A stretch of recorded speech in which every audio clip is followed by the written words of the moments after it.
Hai sahabat Berita Indonesia Link. Tadi kan kalian udah nontonin ya segmen yang seru banget, yaitu adalah angkringan. Dilanjutin sama Nabila kali ini. Beberapa segmen ke depan Nabila bakalan bawain yang seru-seru. Dimulai dari ini ada berita dari pelawak Indonesia, yaitu adalah Sule, yang katanya lagi ngedeketin salah seorang siapa ya, rahasia. Langsung aja kita lihat yuk berita selengkapnya.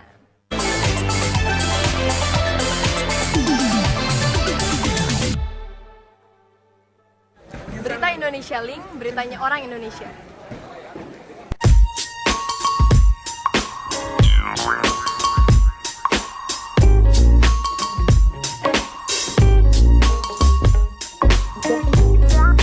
Penggemar keluarga Raffi Ahmad tentu tidak asing lagi dengan sosok ibunda Ami Kanita atau yang akrab disapa Mama Ami. 13 tahun hidup sendiri, Mama Ami mendadak jadi perbincangan panas ketika dirinya dijodoh-jodohkan dengan pelawak Sule. Sama-sama menyandang status duda dan janda, Mama Ami disebut sudah mendapat restu anak-anak jika ingin menjalin hubungan spesial dengan Sule. Main-main, saking dekatnya Sule dengan keluarganya, Raffi Ahmad sampai berani memanggil sang komedian dengan sebutan ayah. Bukan hanya dari keluarga, dukungan dan restu juga mengalir dari para netizen yang setuju jika keduanya menjalin kedekatan. Jika menilik ke belakang, perjodohan ini tak lepas dari andil Raffi Ahmad yang mencomblangkan ibunya dengan pentolan grup lawak OVJ itu, yang juga menduda setelah bercerai dari Lina Jubaedah. Raffi bahkan pernah menyebutkan bahwa ibunya itu cukup rajin mengirim masakan kepada Sule. Seperti diketahui, Mama Ami memang memiliki sebuah usaha daging olahan yang cukup mewah.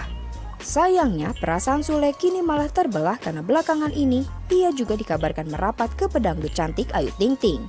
Sempat ogah terbuka soal asmaranya, Sule akhirnya mengungkapkan kelanjutan hubungannya bersama Mama Ami setelah disinggung oleh Ayu Dewi. Momen tersebut terjadi saat Sule sedang menghampiri Ayu untuk tujuan pembuatan video yang diunggah di kanal YouTube-nya Sule Channel pada Sabtu 22 Agustus 2020. Lama tak terdengar perihal hubungannya dengan Mama Ami, Sule menyebutkan bahwa hubungan perjodohan tersebut rupanya telah berakhir alias gagal.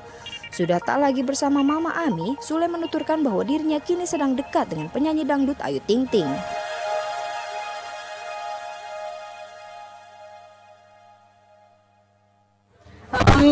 Tadi udah ada berita dari Sule, kita lanjut lagi ke berita yang selanjutnya, yaitu adalah Syahrini bingung, suami dan mertuanya nunduk mulu. Kira-kira nunduknya kenapa ya? Kita langsung lihat aja yuk berita selengkapnya.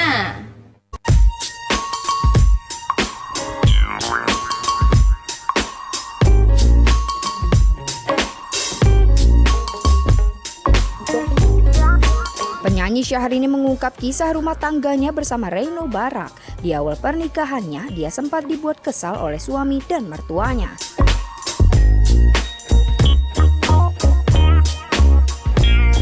Perempuan yang akrab disapa Inces ini mengaku diacukan oleh Reno Barak dan mertuanya karena keduanya sibuk bermain game.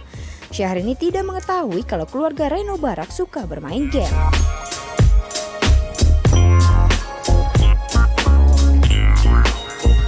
Menjalin hubungan pacaran secara kilat dan menikah, Syahrini dan Reno Barak memang belum terlalu mengetahui sifat asli masing-masing. Hingga akhirnya setelah menikah, mereka mulai mempelajari karakter dan budaya satu sama lain.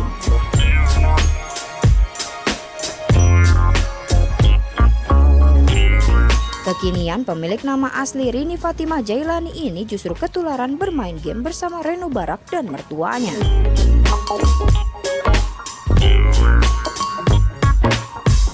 Seperti diketahui, Syahrini dan Reno Barak melangsungkan pernikahan pada 27 Februari 2019. Acara itu digelar di Masjid Tokyo Chami, Jepang.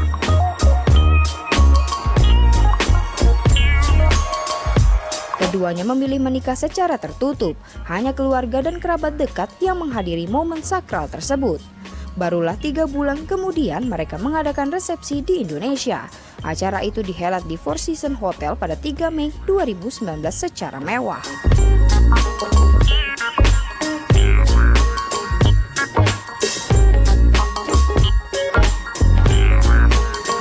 Ada-ada aja ya emang, kalau misalnya main game udah nggak bakalan bisa diganggu. Selanjutnya Nabila punya berita dari Krisdayanti yang batal dikenalin sama Atta Halilintar. Katanya ada masalah.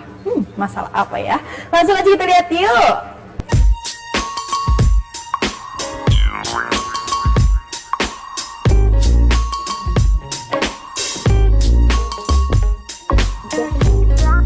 Aurel Hermansyah membenarkan belum memperkenalkan kekasihnya Atta Halilintar secara resmi ke ibu kandungnya Krisdayanti. Hal itu disampaikan olehnya dalam vlog Deddy Corbuzier yang diunggah di YouTube belum lama ini.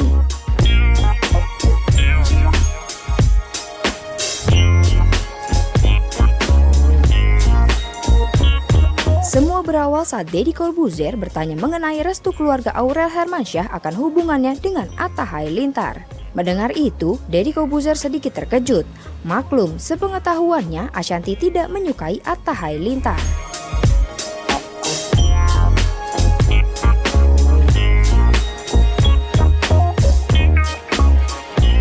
Sampai akhirnya mantan host hitam putih ini bertanya mengenai tanggapan Krisdayanti soal hubungannya dengan sulung 11 bersaudara itu.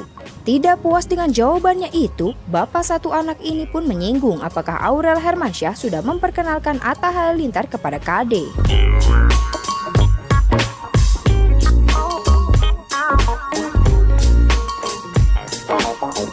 Pelantun kepastian ini menerangkan bahwa sebetulnya sudah berniat mengenalkan Atta Halilintar kepada Krisdayanti. Hanya saja rencana itu gagal gara-gara Aurel Hermansyah terlanjur terlibat konflik dengan Krisdayanti beberapa waktu lalu.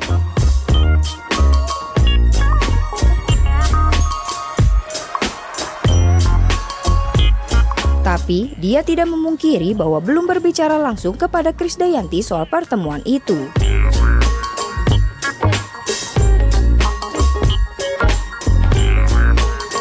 Selanjutnya ada Catherine Wilson yang lagi jalanin detox. Selama dia masuk ke dalam penjara, katanya dia jadi lebih alim dan serius untuk membuang racun-racun yang ada di dalam tubuh.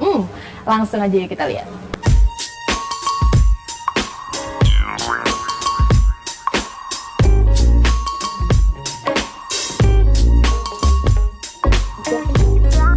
Artis Catherine Wilson langsung berubah religius setelah dipenjara dalam kasus narkoba.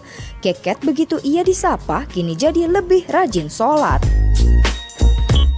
Informasi tersebut disampaikan langsung oleh pengacara Catherine Wilson, Verna Wahono, saat dihubungi melalui sambungan telepon Senin 24 Agustus 2020. Menurut Verna, Catherine Wilson baru saja selesai menjalani detoksifikasi.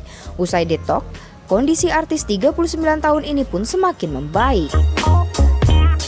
Hingga saat ini, Catherine Wilson pun masih menjalani program untuk menghilangkan bekas penggunaan obat. Bintang film Pengantin Pantai Biru itu pun belum bisa dijenguk. Sementara itu, Catherine Wilson akan menjalani sidang di Pengadilan Negeri Depok, Jawa Barat. Sampai kini, berkas Keket tinggal tunggu P21 atau layak sidang. Polisi telah menyerahkan surat pemberitahuan dimulainya penyidikan Catherine Wilson kepada pihak Kejaksaan Negeri Kota Depok. Meski begitu, Arif belum bisa berkomentar banyak karena berkas perkara kasus itu belum lengkap atau belum P21. Catherine Wilson ditangkap di rumahnya di Jalan Haji Saleh, Kelurahan Pangkalan Jati, Kecamatan Cinere, Kota Depok, Jawa Barat oleh tim penyidik dari Unit 1 Subbit Ditres Narkoba Polda Metro Jaya pada 17 Juli 2020. Barang bukti yang disita yakni satu buah tas berisi 2 plastik klip berisi narkotika jenis sabu seberat 0,43 gram dan 0,66 gram. Menurut keterangan polisi, Catherine Wilson ditangkap saat pakai barang haram tersebut bersama seorang security rumah yang juga ikut diamankan.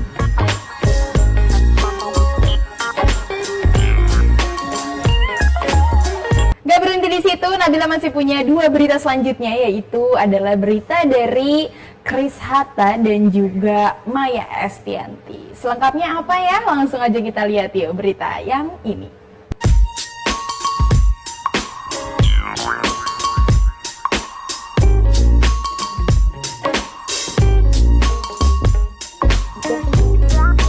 Sensasi seolah tak pernah lepas dari sosok presenter Chris Hatta.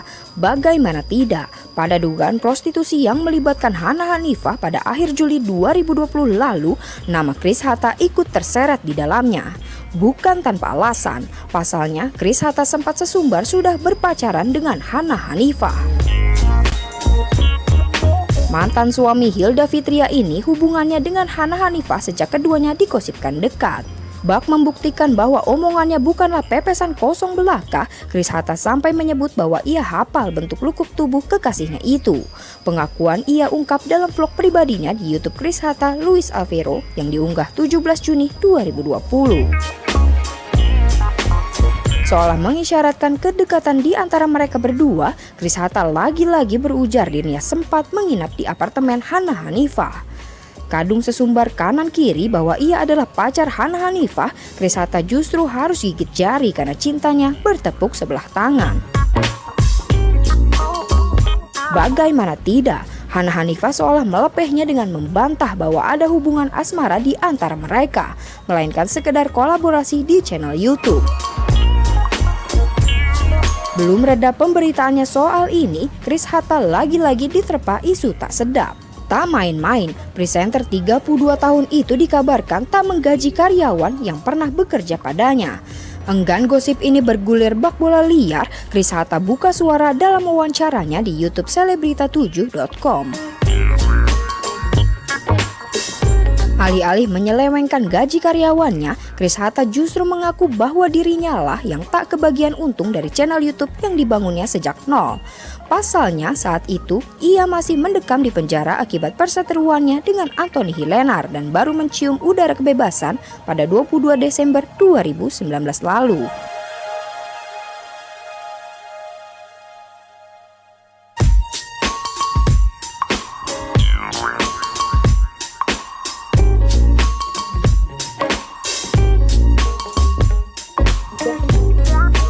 Kehidupan Maya Estianty pasca cerai dari Ahmad Dhani memang sempat amburadul. Maya Estianty harus memulai karir dan kehidupannya dari nol lagi. Kendati demikian, Maya Estianty justru semakin terpacu hingga nekat menekuni bisnis kecantikan. Ketekunannya berbisnis pun membuahkan hasil dan membuat pundi-pundi rupiah terus mengalir ke kantongnya. Selain itu, ia juga bisa dekat dengan seorang pembisnis ulung yang sangat sukses. Sama-sama menekuni dunia bisnis dan merasa cocok, Maya akhirnya memutuskan untuk mau dinikahi oleh Irwan Musri. Setelah menikah, Maya kerap memamerkan kemesraannya dengan Irwan Musri. Makan di restoran mewah dan pelesiran ke luar negeri menjadi hal yang sangat lumrah dilakukan oleh Maya dan Irwan. Beberapa waktu lalu, sang musisi sempat pamer masak stik seharga 1,8 miliar rupiah bersama kedua anaknya Dul Jailani. Kini, Maya kembali pamer makan lobster dan daging premium. Momen tersebut dibagikan Maya lewat unggahan Instastory-nya pada Senin 24 Agustus 2020 kemarin. Tentu kondisi ini berbanding terbalik dengan kondisi Ahmad Dhani dan istrinya terbarunya Mulan Jameelah. Dhani dan Mulan justru memilih hidup sederhana, apalagi setelah sang musisi sempat mendekam di penjara. Bahkan di hari ulang tahun Mulan, keluarga mereka hanya merayakan dengan cara yang amat sederhana, yakni makan-makan di warung pinggir jalan. Pada potret tersebut, terlihat Mulan dan Dhani, El Rumi dan dua orang temannya makan di warung sate Tegal pinggir jalan. Sontak saja unggahan Ahmad Dhani tersebut langsung mendapat beragam komentar dari netizen. Tak sedikit yang menyanjung kesederhanaan keluarga sang musisi.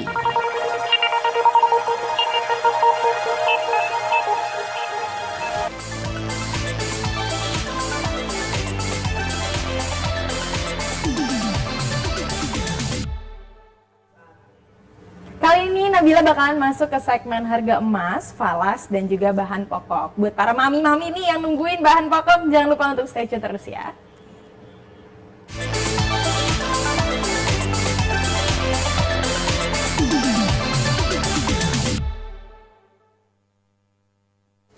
Langsung yuk kita masuk ke segmen harga emas. Dimulai dari emas harga, maksud kami emas batangan mulai dari 3 gram, harganya lagi di 2.948.000 per 3 gramnya. Selanjutnya yaitu adalah emas batangan. Ini dari Antam ya, emas batangannya yang 10 gram lagi di 9.705.000 rupiah. Selanjutnya lagi nih, emas batangan harga 48 juta 195.000 rupiah per 50 gram. Ini 50 gram ya, cocok banget buat investasi jangka panjang. Selanjutnya Nabila bakalan masuk ke segmen falas. Bisa dilihat di layar kaca kalian, ini ada beberapa list dari harga-harga falas ya. Dimulai dari euro, harganya mulai dari 17.400.000 rupiah per 1 euronya. Selanjutnya ini ada harga dolar lagi, dolar Singapura, dari per 1 dolarnya menjadi 10.895 per 1 dolar. Selanjutnya ini adalah dolar yang paling menguasai ya, yaitu adalah dolar USD. Dimulai dari awal pandemik mereka harganya mencapai 16.000 rupiah, sekarang lagi di 14.675. Selanjutnya kita bakalan masuk ke segmen yang paling seru, yaitu adalah harga bahan pokok. Kita bakalan masuk ke bahan pokok yang benar-benar pokok ya. Kalau misalnya orang Indonesia nggak makan nasi, itu pasti belum makan gitu. Langsung aja kita bacain yuk. Bisa dilihat juga di layar kaca kalian. Di sini ada beras muncul yang harganya naik Rp76 menjadi Rp12.520 per kilogramnya. Selanjutnya ini juga adalah salah satu bahan pokok warga Indonesia. Kalau nggak makan pedas, itu berarti juga nggak makan ya. Yang bahan utamanya adalah cabai nih. Di sini cabai merah keriting harganya turun loh Rp297 menjadi Rp24.957 per kilogramnya.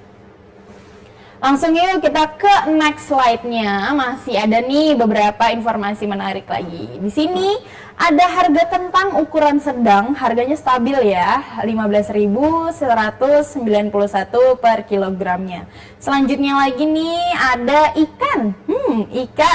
Ada ikan bandeng ukuran sedang, harganya naik Rp142 per kilogramnya menjadi Rp34.080 per kilogramnya. Selanjutnya ada lagi daging.